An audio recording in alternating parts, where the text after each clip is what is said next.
This is highly unusual because rarely do we see a police officer speak out in court in this way.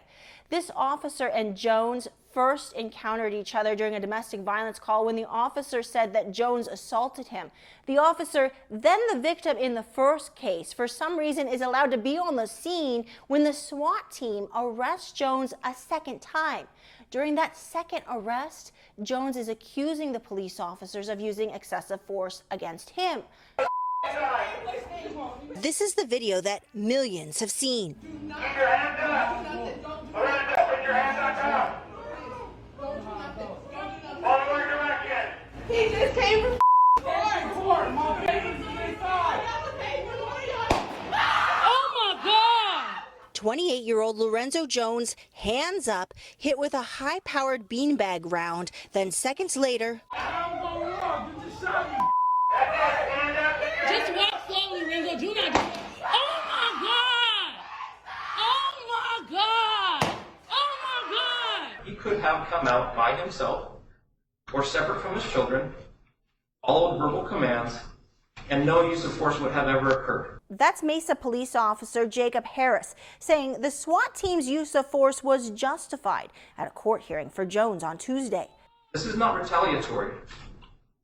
He came out and put his hands up in the air, was taunting us, saying, this is dumb, I've been to court, how can I have a warrant for my arrest? That taunting turned out to be the truth. After being arrested by Officer Harris in a July 6th domestic assault case, Jones appeared in court twice as ordered.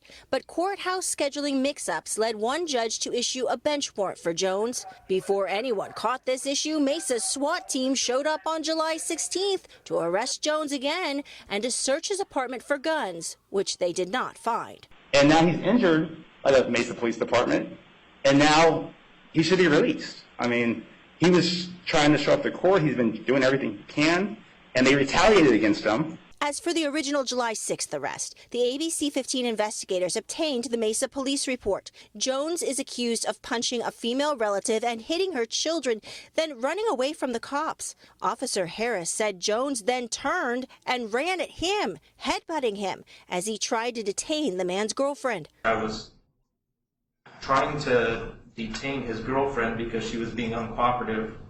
Reference Lorenzo running from police. That's the hardest I've ever been hit in my career.